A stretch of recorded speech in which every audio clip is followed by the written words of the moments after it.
Olá, tudo bem? Eu sou o pastor Magno Lessa e você é muito bem-vindo ao meu canal. Nesta aula, nós estudaremos a lição de número 13 e, portanto, a última lição do trimestre, que tem por título O Mundo de Deus no Mundo dos Homens. Vamos aqui ao texto áureo, que diz assim: Eis que a Virgem conceberá e dará luz a um filho, e ele será chamado pelo nome de Emanuel. Emanuel, traduzido é por Deus conosco. Isto aparece em Mateus capítulo 1, versículo 23. A verdade prática diz, na dispensação da graça, e portanto, segundo a teoria da dispensação, chamada de dispensacionalismo, nós estaríamos na dispensação da graça. A igreja deve refletir os valores do reino de Deus. Os dispensacionalistas geralmente acreditam em 7 dispensações: inocência, consciência, governo humano, patriarcal, lei, graça e milênio. Vamos aqui aos objetivos gerais. O primeiro objetivo vai ser esclarecer a respeito do reino de Deus no mundo. O que é o reino de Deus neste mundo, como o reino de Deus se implantou neste mundo. Nós já vivemos a totalidade do reino de Deus. O segundo objetivo será pontuar as bênçãos de uma vida no reino de Deus. E o terceiro objetivo, assinalar os males de uma vida no mundo. Logo, a palavra-chave que circula aqui toda a nossa lição é a palavra reino. Cabe aqui destacar inicialmente uma verdade. Quando a gente lê o Evangelho de Mateus e o Evangelho de Lucas, nós percebemos que Mateus geralmente usa a expressão reino dos céus e Lucas geralmente a expressão reino de Deus. Um dia me perguntaram se reino dos céus e reino de Deus é exatamente a mesma coisa. Eu disse que sim. A questão da diferença incide no propósito de cada evangelista.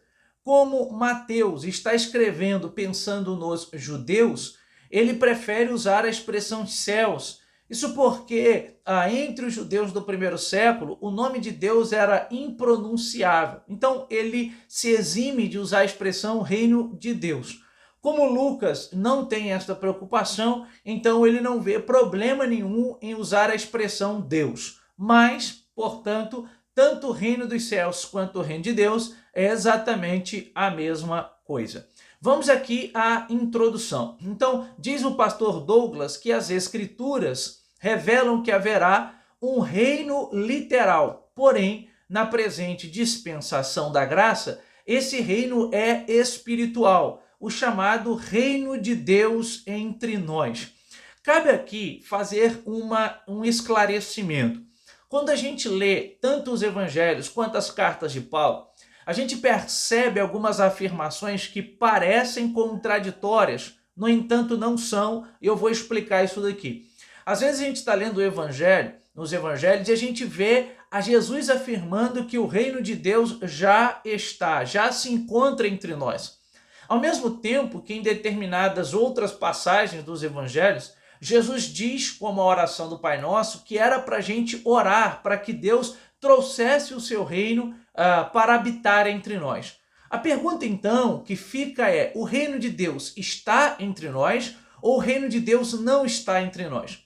Para a gente entender isso, a gente pode evocar aqui o que os estudiosos chamam de o já e o ainda não, que é muito presente, por exemplo, nos escritos de Paulo, ou seja, na teologia do apóstolo Paulo. O já e o ainda não indica que o reino de Deus já está entre nós, mas ele não está na sua plenitude, ele não está na sua totalidade. Ou seja, a gente já pode experimentar esse reino espiritualmente.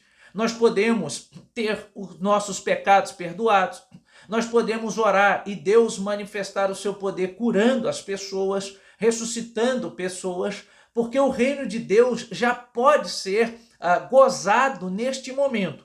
No entanto, a gente precisa entender que esse reino não está entre nós na sua totalidade, na sua plenitude. E por quê? Porque ainda pecamos, ainda morremos, então já é possível usufruir deste reino. Mas haverá um momento em que nós iremos ter o benefício e a beleza de usufruir da plenitude deste reino, aí sim, quando não haverá mais nenhum tipo de separação entre nós e Deus. É por isso que o pastor Douglas ele está dizendo que o reino de Deus futuro ele vai ser implantado literalmente entre nós. Lembra que João fala da vinda deste reino. Só que nós já podemos usufruir do reino espiritual de Deus que já está entre nós. Então, na presente lição, que encerra o atual trimestre, nós estudaremos a respeito da implantação do reino de Deus no mundo e do contraste entre quem vive sobre a égide, ou seja, debaixo, fazendo parte do reino de Deus, já o reino de Deus espiritual, e quem vive de acordo com os valores do mundo.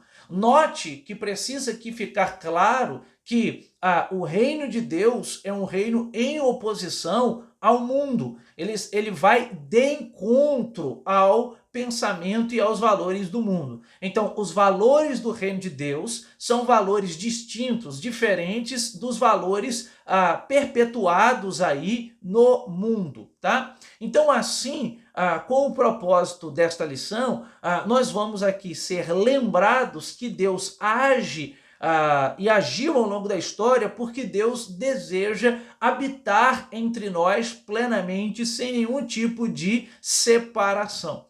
Compete a nós, então, uma vez que já presenciamos e já estamos dentro do reino espiritual de Deus, continuar pregando o evangelho e viver de modo a esperar a implantação literal do reino de Deus. Na teologia de Paulo, por exemplo, o Espírito Santo, nesse propósito, exerce uma função importantíssima, pois é o Espírito Santo quem antecipa e nos faz ver o futuro e, portanto, antecipa a realidade futura para que já no presente a gente consiga viver a realidade futura e no presente a gente viva de modo a aguardar, esperando a implantação literal do reino de Deus, ok? Vamos aqui então para o nosso primeiro tópico, que tem por título o reino de Deus no mundo. Então, o primeiro subtópico traz para nós a encarnação de Cristo, que é um acontecimento importantíssimo para a implantação espiritual do reino de Deus entre nós. Então, diz o pastor Douglas que Mateus, ou seja, o evangelista, ele afirma que a profecia messiânica se cumpriu no nascimento de Jesus. Há um detalhe que a gente precisa considerar nos escritos de Mateus, assim, no Evangelho de Mateus, que é a questão de Mateus frequentemente remeter aquilo que estava ocorrendo com Jesus, no ministério de Jesus, a profecias do Antigo Testamento. Então não é incomum, já no primeiro capítulo a gente encontra isso, quando nós estamos lendo o Evangelho de Mateus, Mateus frequentemente diz, e isso aconteceu para que se cumprisse o que fora dito pelo profeta. Há momentos que Mateus cita o nome do profeta, por exemplo, Isaías. Há momentos que ele não cita, mas é muito frequente, às vezes, com que Mateus faz isso. Porque como Mateus tem em mente o público judaico, é como se ele estivesse pensando, olha, o Messias que vocês rejeitaram, o Messias que vocês viraram as costas, que vocês desprezaram, ele de fato é o Messias prometido. Então Mateus quer legitimar a messianidade de Jesus. Ele quer dizer para os judeus, vocês rejeitaram de fato o Messias, vocês negligenciaram o Messias. As profecias do Antigo Testamento falaram a respeito dele. Então, olha o ministério dele, a vida dele, os seus feitos, e percebam que nele se cumprem as profecias do Antigo Testamento. Talvez por isso, Mateus, embora não sendo o primeiro evangelho que foi escrito, já que hoje acredita-se que foi o evangelho de Marcos, foi colocado como o primeiro evangelho do cânon do Novo Testamento, porque ele cumpre muito bem esse caráter de ponte entre o Antigo e o Novo Testamento, esse aspecto de continuidade da história do povo de Deus. Quem diz isso é um autor importantíssimo no Novo Testamento chamado N.T. Wright, que nos evangelhos nós temos o clímax da história do povo de Deus e o anúncio agora de Cristo, ou do Cristo que vem para resgatar a todos aqueles que o aceitam como Senhor e Salvador de suas vidas. Então, esse evento se deu pela concepção de nosso Senhor Jesus pelo Espírito Santo no ventre de Maria. A informação que nós temos é que o Espírito Santo, de maneira miraculosa e poderosa, fez com que Maria gerasse Jesus, o Emanuel, o Deus conosco. Então, nós temos na encarnação de Cristo um milagre, o que é chamado, é claro, de encarnação. Quando a gente estuda dentro da teologia uma disciplina chamada Cristologia, essa disciplina vai tentar aqui explicar a encarnação de Cristo e verbalizar essa beleza que é a encarnação de Cristo. O Deus Todo-Poderoso que se fez carne e habitou entre nós. O que Paulo, na sua carta aos Filipenses, no capítulo 2, a partir do versículo 5, pede à igreja que a igreja de Filipos tenha o mesmo sentimento que teve Jesus, que não teve por usurpação ser igual a Deus, mas se esvaziou, abrindo mão da sua glória e veio e esteve entre nós. Então, a grandeza do evangelho é que Deus se fez carne. Eu acho isso daqui uma grande mensagem para o tempo em que estamos vivendo. Enquanto muitas pessoas querem ser Deus, Deus se fez homem e esteve entre nós. E isso se deu, é claro, pela manifestação poderosa de Deus Pai, por intermédio do Espírito Santo ali com Maria. E Maria, então, concebeu a Jesus, tá? E os evangelhos, eles vão, portanto, ratificar que Jesus é o Filho do Altíssimo, ou seja, o Filho unigênito de Deus, citando aqui João capítulo 3, versículo de número 16. Jesus é o Filho único de Deus. Jesus não foi criado em um determinado momento, porque se afirmarmos que houve um momento na eternidade em que Jesus não existia e ele passou a existir em um determinado momento, a gente tem um grande problema para resolver. Por quê? Porque a Bíblia nos ensina que Deus é imutável. Ou seja, a imutabilidade de Deus implica que Deus não muda. Deus não pode ganhar nada e nem perder nada no tocante à sua natureza.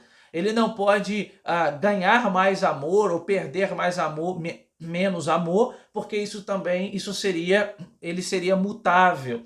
Então Deus não muda, Deus é imutável.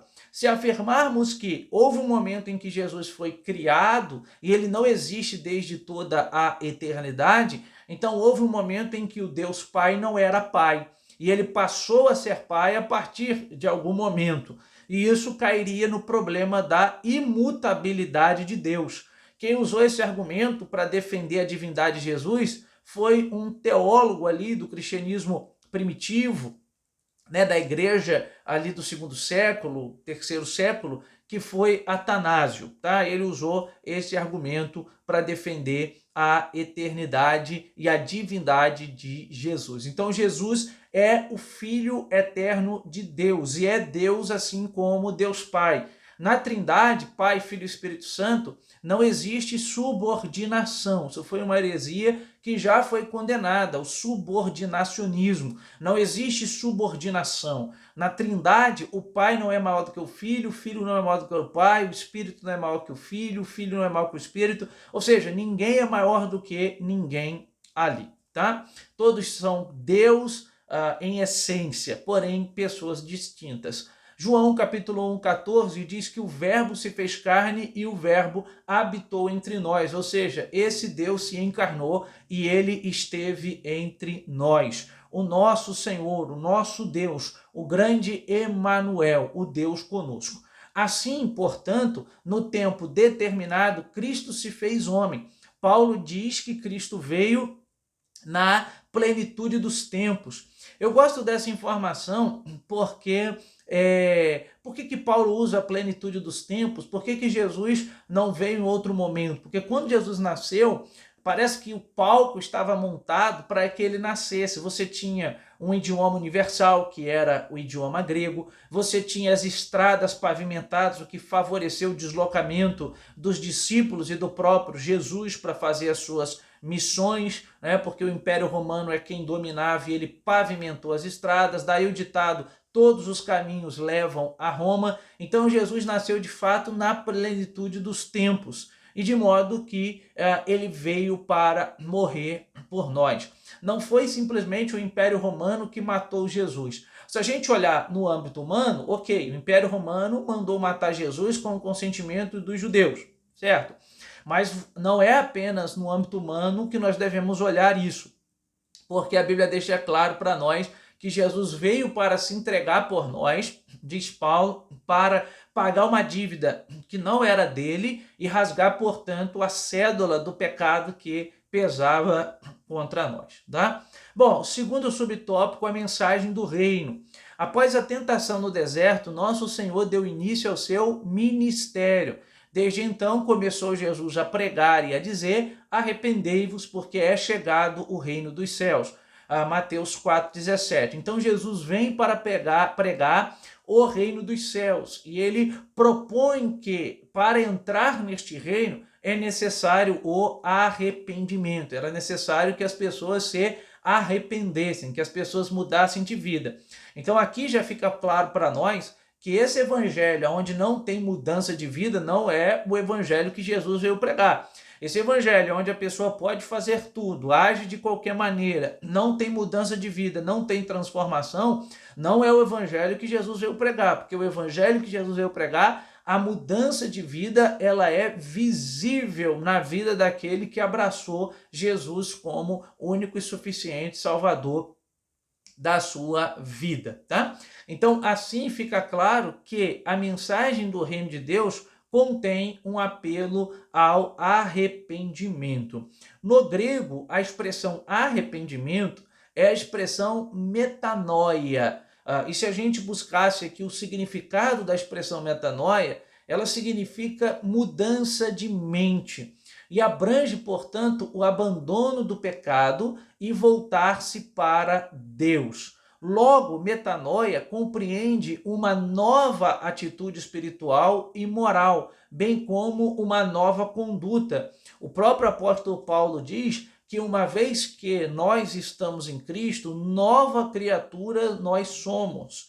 O velho homem, ele morre. Então, Jesus também disse isso para Nicodemos, em João capítulo de número 3, quando Jesus disse que era necessário que Nicodemos nascesse de novo, porque quem nasce da carne é carne, mas quem nasce do Espírito é Espírito, tá? Logo, somente o arrependimento e a fé na obra expiatória, na obra redentora de Cristo, pode restaurar o pecador diante de Deus. Então a salvação, ela não reside nas obras que fazemos. A salvação não está naquilo que eu realizo para Deus. A salvação está naquilo que Deus fez por mim através de Cristo. Se a salvação residisse nas obras, nós estaríamos perdidos, porque nós não temos como alcançar o grau de exigência que a santidade de Deus requer de seu povo. Logo, a salvação vem a nós por uma iniciativa do próprio Deus, consciente de que o homem não tinha absolutamente nenhum tipo de condição de pagar a dívida que ele havia cometido. Então, sendo assim, Jesus é enviado por Deus para que Jesus possa pagar a nossa dívida e salvar o homem do pecado. Logo, a salvação não é pelas obras, não pode ser, não são as obras que nos salvam.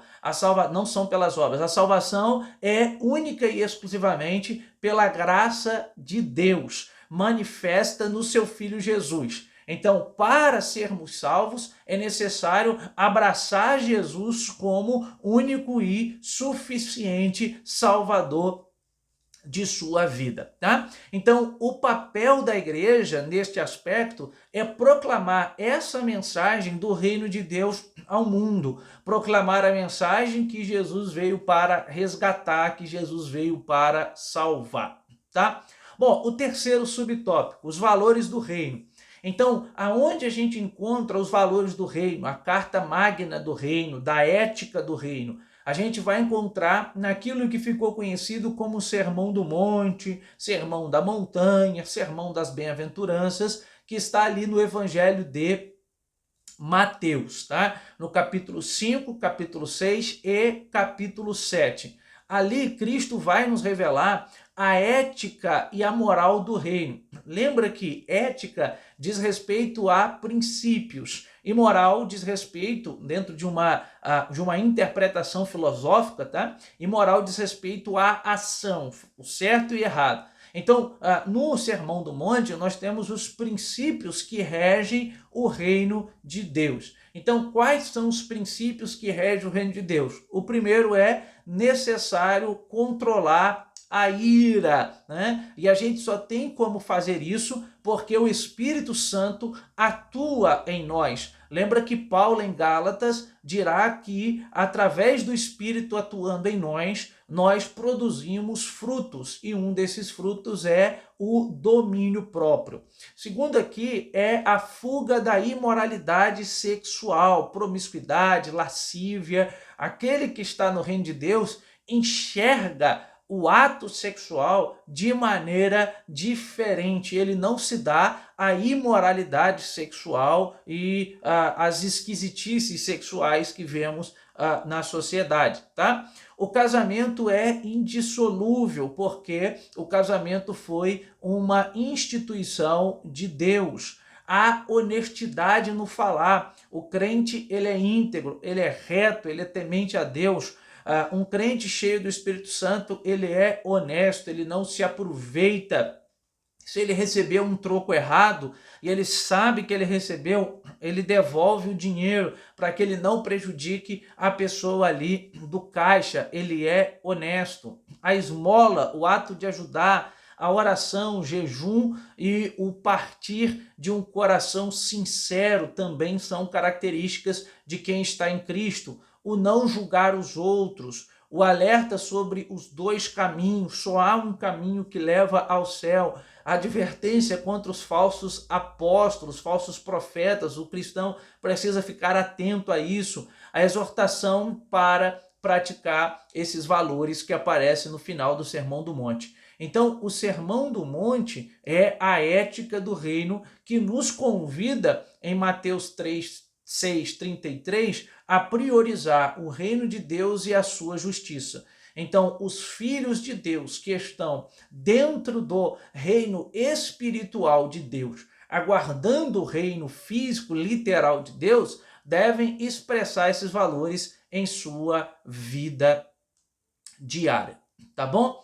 Bom, qual aqui é então o segundo tópico? As bênçãos de uma vida no reino. Antes de continuar, deixa eu te pedir uma coisa, curta esse vídeo, nos ajude a continuar produzindo aqui mais vídeos para o YouTube. Para aí um minutinho, dá uma curtida e vai nos ajudar e nos incentivar, tá bom? E se você gostar, se inscreva em nosso canal. Segundo tópico, as bênçãos de uma vida no reino. Primeiro subtópico, a remissão dos pecados. Então, quando Paulo escreve aos Gálatas, Paulo retrata a nova posição que os crentes se encontram em Cristo. O apóstolo afirma que éramos outrora, em outro momento, nós éramos meninos e estávamos reduzidos à servidão, debaixo dos primeiros rudimentos do mundo. Ou seja, nós éramos escravos do pecado. O pecado nos escravizava. Paulo dirá, ainda na sua carta aos Gálatas, que foi para a liberdade que Cristo nos libertou. Então, a gente só tem consciência da nossa libertação, que éramos escravos, em virtude da ação de Cristo que nos libertou da escravidão do pecado.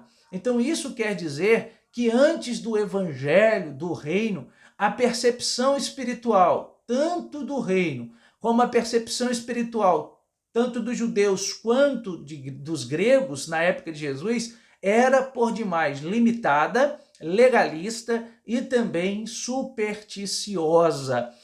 Então, nós estávamos cegos, de modo que, uma vez no pecado, achávamos que éramos livres, mas não, o pecado nos escravizava, o pecado nos conduzia à perdição. Mas uma vez que Jesus veio, ele tirou a barreira, a cegueira que nos impedia de enxergar a nossa condição. É por isso que a Bíblia diz que o Espírito do Senhor, né, ele convence o homem do pecado, da justiça e também do juízo. Logo, só há salvação mediante a ação do Espírito Santo. Isto é, o Espírito precisa tocar no coração do homem para que este homem seja convencido de seu pecado e assim então abrace Jesus como suficiente Salvador da sua vida, tá? Então, no tempo assinalado, Deus enviou seu filho nascido de mulher, nascido sob a lei. Com qual finalidade? Para redimir a humanidade da escravidão do pecado. Logo, desse modo, a morte expiatória de Cristo libertou o homem da maldição da lei. A lei pesava sobre este homem e agora ele foi liberto da maldição da lei. Assim como pecadores que outrora nós éramos e, portanto, escravos, somos perdoados, porque o sangue de Cristo nos limpa e nos purifica de todo pecado.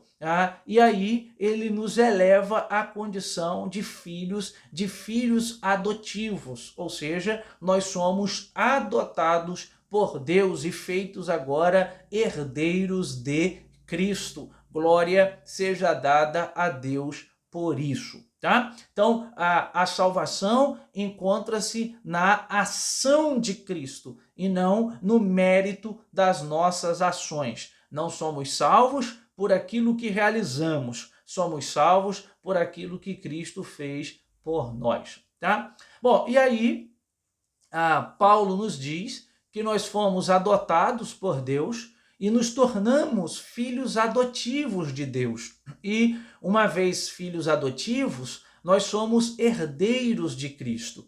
Então, noutro tempo, eu e você éramos escravos e, portanto, inimigos de Deus. Mas agora nós fomos reconciliados com Deus por intermédio de Cristo. Isso dentro da doutrina da salvação, ou seja, da soteriologia, isso é chamado de reconciliação, a doutrina da reconciliação.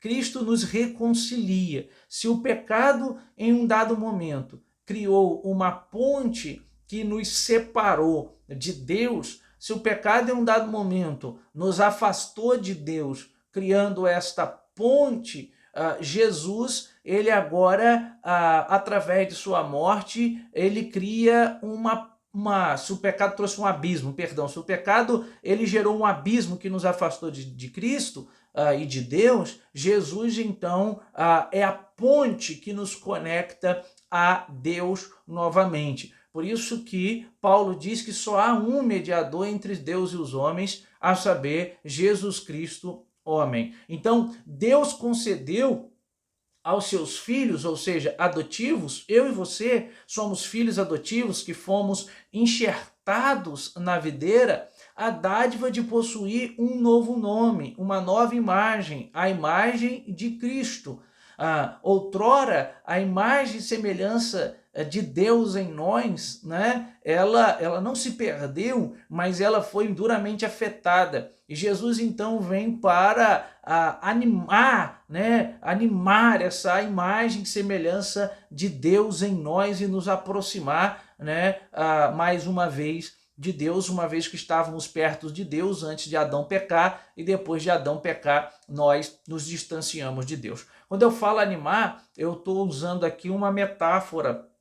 Eu não sei se vocês já perceberam que quando você carimba uma folha, e se aquela folha ficar esquecida por muito tempo, aquela tinta do carimbo que assim que foi carimbada era vívida, ela vai se desgastando, ela vai se perdendo, né? Então, aí você tem que ir lá e carimbar novamente. Então, a imagem de Deus, ela estava em nós, porque nós somos a imagem e semelhança de Deus, mas nós não estávamos cumprindo o papel que fora designado para nós por Deus, né? E Jesus, então, vem para nos trazer a consciência agora da nossa filiação divina e nos ligar a Deus como filhos adotivos. E uma vez que nos tornamos filhos adotivos de Deus, nós também nos tornamos herdeiro de Deus por intermédio, em virtude de Cristo. Então, nessa herança estão incluídas as promessas que Deus fez a Abraão e também está incluída a vida eterna. Ao ser aceitos, fomos transformados em filhos para o seu louvor e glória. Então, qual é o propósito da remissão de nossos pecados? A filiação e a herança. Não tem outro alvo, senão o alvo de glorificar a Deus, de louvar a Deus. Portanto, a igreja nunca terá glória em si mesma. Toda a glória que a igreja tem, ela é exclusivamente tributada para Deus por intermédio da obra de Cristo. Mais uma vez, fica aqui a lição de que não há valor meritório nas nossas obras. Nós não chegamos a Deus por aquilo que fazemos. Fazemos porque somos salvos, fazemos porque Deus nos resgatou, fazemos porque Cristo mudou a nossa história. Nós não fazemos para ser salvo, fazemos porque somos salvos, tá? Então, a igreja é o campo onde se exterioriza o reino de Deus aqui no mundo, tá? Vamos aqui então para o nosso terceiro e último tópico, os males de uma vida no mundo, a escravidão do pecado. Então, a Bíblia, ela assegura, ela garante que aquele que comete pecado, ele é servo do pecado, ele é prisioneiro do pecado, tá? Já disse isso, é escravo do pecado. Isso significa que o pecado é quem controla esse ser humano. O pecado é o seu senhor, porque a dinâmica e a metáfora usada por Paulo é como se o pecado fosse um senhor que escraviza o ser humano e, portanto, controla esse ser humano, tá? E assim, o homem em pecado, ele é incapaz de agradar a Deus, ele é incapaz de aceitar a palavra de Deus, ele é incapaz de ir por ele mesmo a Deus. Se a gente afirmar que o ser humano, por si mesmo, ele consegue ir a Deus, ele vai a Deus, nós incorremos aqui em cair em uma heresia chamada de pelagianismo, né? A ideia de que a hora que o homem quiser, ele vai a Deus, e essa não é a ênfase, está errado. O pelagianismo foi uma heresia combatida por Agostinho de Hipona e já condenada nos concílios da igreja. Eu, particularmente, sou arminiano e defendo que, sim, a gente vai a Deus, mas a gente só vai a Deus mediante a ação de Deus por intermédio do Espírito Santo em nós. Então, primeiro, o Espírito Santo toca na nossa vida, o Espírito Santo convence-nos do pecado, convence-nos do erro, convence-nos da falha, e aí então a gente responde ao toque do Espírito Santo. Os arminianos chamam isso de graça preveniente, a graça antecipatória, a graça que toca antecipadamente, chamada de graça preveniente, tá? Então, além disso, a soberba os impede de reconhecer que estão na escravidão. Aqueles que estão na escravidão são impedidos de perceberem que estão na escravidão em virtude da soberba. Eles são subjugados pela carne e o pecado os entrega à desonestidade, às injustiças, à glutonaria, ao álcool, à nicotina e demais vícios. E nada mais é do que o retrato de uma vida miserável, de uma vida sem paz de espírito, de uma vida que trilha, infelizmente, o caminho das trevas, e que, portanto, é necessária urgentemente a libertação dessa pessoa. O segundo subtópico traz os filhos da ira e condenação. Então, as Escrituras enfatizam que os homens escravizados pelos desejos e pensamentos da carne são, por natureza, filhos da ira de Deus. Né? Deus não é um Deus simplesmente que está no trono e que fica punindo as pessoas a seu bel prazer. Pelo contrário, Deus é um Deus que proporciona ao ser humano que ele mude de vida, reconhecendo o que Jesus fez por ele. Então, aqueles que serão alvos da ira de Deus, da punição de Deus, são aqueles que não reconheceram isso. Eu preciso ter consciência que um dos atributos de Deus é a sua justiça. Então, Deus é um Deus justo. E como Deus é um Deus justo, Deus age justamente, com justiça. Logo, alguém que comete uma falha, alguém que comete um erro, alguém que comete um crime, aos nossos olhos precisa ser julgado, precisa ser punido. Então, Deus julga o ser humano em virtude das falhas que ele comete, ou seja, Deus julgará o ser humano em virtude das falhas que ele cometer, tá? Então, as inclinações carnais, como impureza, avareza, idolatria, entre outros, elas resultam na ira de Deus sobre os filhos da desobediência. Por isso que o nosso Senhor Jesus Cristo, ele ensinou que aquele que crê, ele não será condenado, ele não está condenado, mas quem não crê já está condenado. Então, o que nos salva da condenação é o ato de crer mediante o toque do Espírito Santo em nós. Nós cremos e, portanto, assim abraçamos a mensagem do Evangelho, aceitando a Jesus como único e suficiente Salvador e, portanto, somos livres do pecado quando fazemos isso, tá? Então, é necessário entregar a vida a Cristo, é necessário dar a sua vida a Cristo. Paulo diz aos Romanos que aquele que convence, que confessa com os lábios e crer com o coração, esse sim será salvo. Então, o pecado da incredulidade é o ápice, é o clímax da rebeldia que resiste à salvação ofertada em Cristo, tá? Então, assim, nós somos exortados, aquele, porém, que perseverar até o fim, este será salvo. Que Deus nos ajude no decorrer da nossa trajetória cristã, no decorrer da corrida cristã, da corrida que cada um terá que correr. Cada um tem uma corrida para correr. Hebreus 12, 1 diz: corramos a corrida que nos está proposta. Tá bom? Bom, vamos aqui à conclusão. Então, os judeus aguardam um reino literal para libertá-los da opressão política, social e econômica. Esperava-se que Jesus viesse e fizesse uma revolução exterior, mas Jesus veio e fez uma revolução interior. Tá? Então, Cristo os corrigiu e afirmou que o reino de Deus não vem com aparência exterior. Isso não seria terreno, mas seria espiritual, tá? Então, o reino literal ainda será implantado. A plenitude do reino ainda virá sobre nós. Cristo veio para resgatar o homem do pecado e isso requer o quê? Isso requer arrependimento, isso requer fé no sacrifício de Cristo, no sacrifício da cruz.